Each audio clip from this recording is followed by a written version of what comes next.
কৃষ্ণ বন্ধুরা। তো আমি এখন মায়াপুরে আছি আর আজকে চৈতন্য মঠে হচ্ছে উৎসব আছে, তো ওই জন্য এখন সবাই মিলে মন্দিরে যাচ্ছি। আর আমি কবে মায়াপুরে এসেছি আর হঠাৎ করে মায়াপুরেই বা কেন চলে এসেছি আর আপনাদের ভিডিও কেন আপলোড দিইনি বা আপনাদেরকে কেন জানাইনি, সেগুলো সবই এই ভিডিওর মাধ্যমেই আপনাদেরকে বলে দেব। তো পুরো ভিডিওটা দেখুন। তো আশা করি আপনাদের অবশ্যই ভালো লাগবে, কারণ মায়াপুরের ভিডিও তো সকলেরই ভালো লাগে।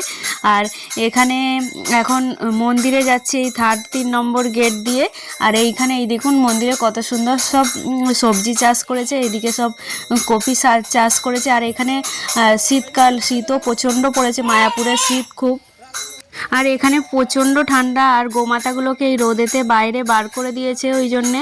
তো রোদেতে খুব সুন্দর দাঁড়িয়েও আছে গোমাতাগুলো, আর এখানে সবাই প্রসাদও খেতে দিচ্ছে গোমাতাদের। আর আজকে হচ্ছে ভক্তি কুসুম সমন গোস্বামী মহারাজের তিরোভাব তিথি, তো ওই জন্যই মন্দিরে উৎসব, তাই এসেছি। আর এখানে এই যে ওনার এটা মন্দির, তো এখানে ফুল দিয়ে খুব সুন্দর করে সাজিয়েছে। তো 2 দিন অনুষ্ঠান আছে। আজকে একাদশীর দিনে ওনার তিরোভাব তিথি, আর যেহেতু একাদশী তো ওই জন্যে কালকে দ্বাদশী আছে, দ্বাদশীর দিনেও ওনার অনুষ্ঠান হবে। 2 দিন বৈষ্ণব সেবা আছে, তো ওই জন্য আজকেও এসেছি, কালকেও এসেছি। এই ভিডিওর মাধ্যমে আপনাদেরকে 2 দিনেরই অনুষ্ঠানটা দেখিয়ে দেব। তো আর এখানে আমরা বহুপাদ মন্দিরে দর্শন করতে এসেছি। তো বহুপাদ মন্দিরে দর্শন করে আজকে তাড়াতাড়ি করে তারপরে আগে ওখানে পাঠ হচ্ছে, শুরু হয়ে গেছে, ওখানেই যাব পাঠ শুনতে। আর তারপরে কালকে আবার এসে আপনাদেরকে এগুলো সবই ভালো করে দর্শন করাবো। তো এই ভিডিওর মাধ্যমেই আপনাদেরকে দর্শন করাবো কালকের ভিডিওটাও। আর এখন একেবারে সোজা চলে যাচ্ছি পাঠ শুনতে।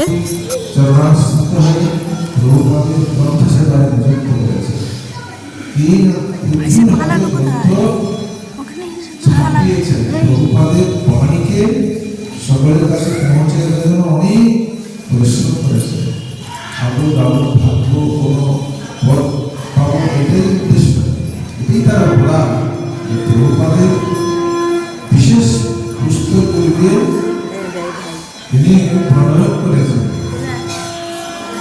আরো তার প্রতিফল কি হয়েছে, চৈতন্য মঠের আচার্য হয়েছে,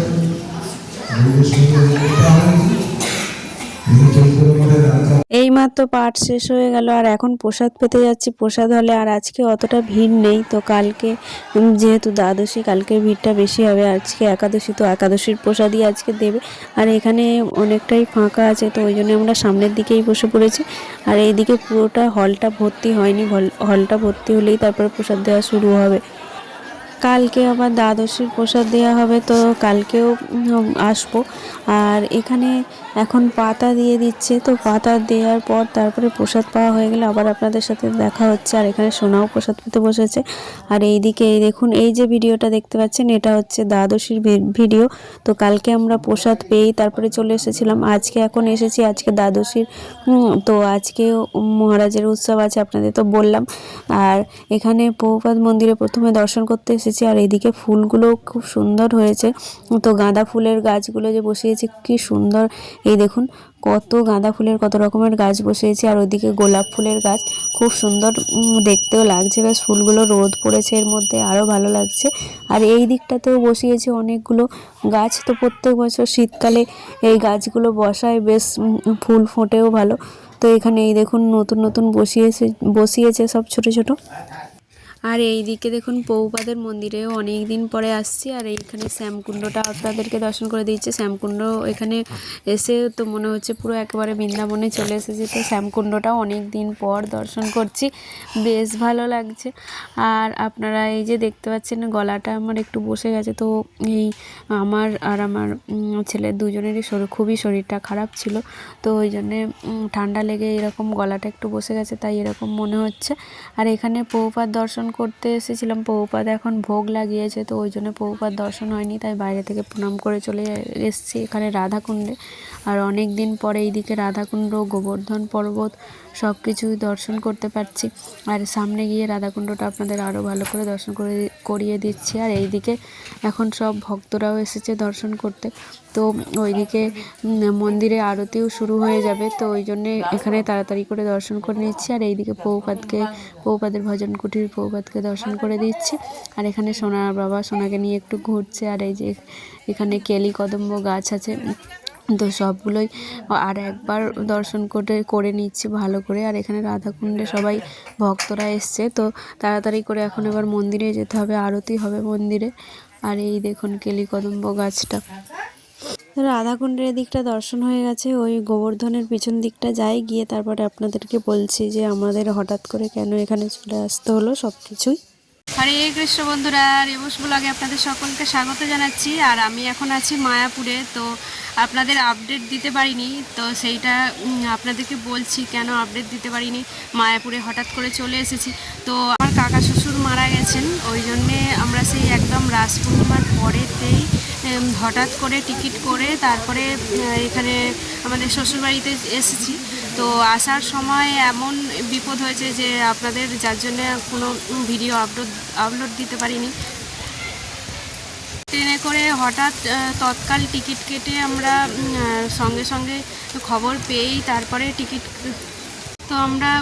খবর পেয়েই তৎকাল টিকিট করে সাথে সাথেই একবারে ট্রেন ধরে চলে এসেছি। তো শ্বশুরবাড়িতে কাকা শ্বশুর মারা গেছে বলে। আর তো আসার সময় আমার ফোনটা এমন হয়েছে, দেখুন বিপদের পর বিপদ, ফোনটা এমন হয়েছে ট্রেন থেকে আসার সময় ফোনটা চুরি হয়ে গেছে ট্রেন থেকে। তো ওই জন্যে তার মধ্যে সব কিছু ভিডিও করছিলাম, সেই জন্য আসার ভিডিওটা আপনাদের সাথে শেয়ার করতে পারিনি। তারপরে ওখানে কাকা শ্বশুরের সব কিছু কাজ মিটে যাওয়ার পরে তারপরে আমরা এসেছি, 1 মাস মতো হয়ে গেছে। তো মিটে যাওয়ার পরে তারপরে মায়াপুরে এসেছি, এইমাত্র 2 দিন হলো। তো ওই জন্যে এখানে এসে তারপরে ফোন কিনে তারপরে আপনাদের সাথে এই ভিডিওটা প্রথম শেয়ার করছি। তো ওই জন্য আপনাদের সাথে অনেক দিন ভিডিও শেয়ার করতে পারিনি, তো এবারে থেকে আশা করি আপনাদের সাথে নিয়মিত ভিডিও শেয়ার করব। তো এখন কিছু করার নেই, বিপদ যখন আসে পরপরই আসে, তো ওই জন্যে এখন আর কি করা যাবে, তাই হঠাৎ করে আপনাদের কোনো ভিডিও আপলোড দিতে পারিনি, কোনো জানাতে পারিনি। টিকিট করে রাতেই সাথেই আমরা চলে এসেছি শ্বশুরবাড়িতে। তারপরে এখন মায়াপুরে আমরা এসেছি, তো আজকে হচ্ছে মন্দিরে এসেছি, তো সেটাই আপনাদেরকে ভিডিওটা আপলোড দিচ্ছি। তো পরপর নিয়মিত আপনাদেরকে ভিডিও আপলোড দেওয়ার চেষ্টা অবশ্যই করব। আর আজকে হচ্ছে মন্দিরে উৎসব আছে, তো ওই জন্যেই এসেছি, সেইগুলোই আপনাদের সাথে সব কিছু শেয়ার করব। এখন মায়াপুরে থাকবো, তো চৈতন্য মঠের এসছি, আর সব কিছু মায়াপুরের যা হবে অনুষ্ঠান সব কিছু মায়াপুরের ভিডিও এবার আপনারা পেতে থাকবেন। তো আপনাদেরকে মায়াপুরটাও দর্শন করিয়ে দেব। আর মায়াপুরে এখন প্রচণ্ড ঠান্ডা পড়েছে, তো আজকে মন্দিরে এসেছি, যা হবে সবই আপনাদের সাথে শেয়ার করব। কি বিপদ দেখুন, আমরা কাকা শ্বশুর মারা যাওয়ার খবর শুনে আসছি, তো আস্তে আস্তে ট্রেনেতেই আসার পথেই আমাদের মোবাইলটা তো গেল চুরি হয়ে। তারপরে আবার কি হলো, এসে আমার কাকা শ্বশুরের কাজ সব কিছু সমাপ্ত হয়ে গেছে, ঠিক তার সেই দিনকেই কাজ শেষ হওয়ার দিনেই আবার আমার জ্যাঠা শ্বশুর মারা গেছে। তো জ্যাঠা শ্বশুরের আবার কাজ হলো, এই করে আমাদের হয়ে গেল 1 মাসের মতো এখানে এসেছি। তো সব কাজ সম্পূর্ণ হয়ে যাওয়ার পরে তারপরে এখন আমরা মায়াপুরে এসেছি। এখন থেকে আপনাদেরকে মায়াপুরের ভিডিওই আমি দর্শন করাবো। পাঠের শেষে আরতি হয়ে গেছে, আরতি দর্শন করে তারপরে সোজা চলে এসেছি প্রসাদ হলে। আর আজকে প্রচণ্ড ভিড়, তো ওই জন্যে একদম শেষের দিকে আমরা বসতে পেরেছি, আর ঢুকতেও দেরি হয়ে গেছে হলেতে প্রসাদ পেতে, তো ওই জন্যে সামনে সব ভর্তি হয়ে গেছে, আর শেষের দিকে জায়গা ছিল, এখানেই বসেছি। আর পুরোটা হল এই দেখুন ভর্তি হয়ে গেছে, আর প্রসাদও দিয়ে দিয়েছে, তো অনেক কিছুই প্রসাদ দিয়েছে।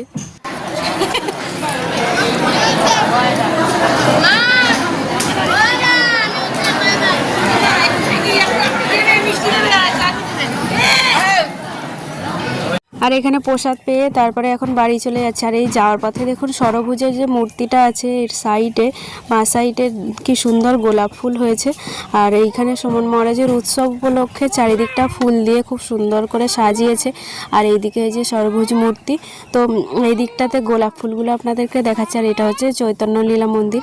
আর এখানে এই দেখুন কত রকমের গোলাপ ফুল ফুটেছে, বেশ কি সুন্দর সুন্দর, রঙগুলো খুব সুন্দর আর ফুটেওছে বেশ বড় বড়। হ্যাঁ আমি তো একটাই সেই আমার হাই চলো চলো